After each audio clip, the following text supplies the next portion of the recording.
की जमिनीवर सरपटणारे आणि जीवजीवाणू जे काही आहेत त्यांच्यापासून खरं तर धोकाच असतो आणि असाच एक प्रकार सोलापुरातल्या अंतरोळी नगर परिसरात घडलाय। चक्क इलेक्ट्रिक बाईक मध्ये हा मांजऱ्या जातीचा साप येऊन बसला होता आणि यानंतर सुखरूपपणे सर्प मित्राच्या साह्यानं या सापाला बाहेर काढण्यात आलं। त्यामुळे सतर्क राहा, काळजी घ्या, पावसाळ्याचे दिवस आहेत।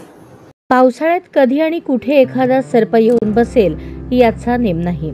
असाच एक प्रकार सोलापुरातील अंतरोळीकर नगर परिसरात घडला। अर्जुन नागदेव राहणार बसवेश्वर नगर प्लॉट नंबर 2 अंतरोळी नगर सोलापूर यांना त्यांच्या अपार्टमेंटमध्ये पार्क केलेल्या बजाज चेतक या इलेक्ट्रिक स्कूटरमध्ये एक सर्प शिरत असल्याचे निदर्शनास आले। त्यांनी तात्काळ सोलापूरचे सर्पमित्र रविचंद्र स्वामी यांना फोनद्वारे या घटनेची माहिती दिली।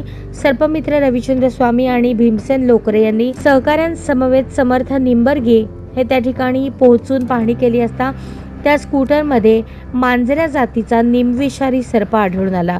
सर्पमित्रांनी अथक परिश्रमाने आणि गाडी रिपेरी करणाऱ्या मेकॅनिकच्या मदतीने त्या स्कूटरची डिक्की खोलून तिथे शिरून आणि दडून बसलेल्या मांजऱ्या जातीचा सर्प अलगदपणे बाहेर काढून सुरक्षितरित्या पकडला।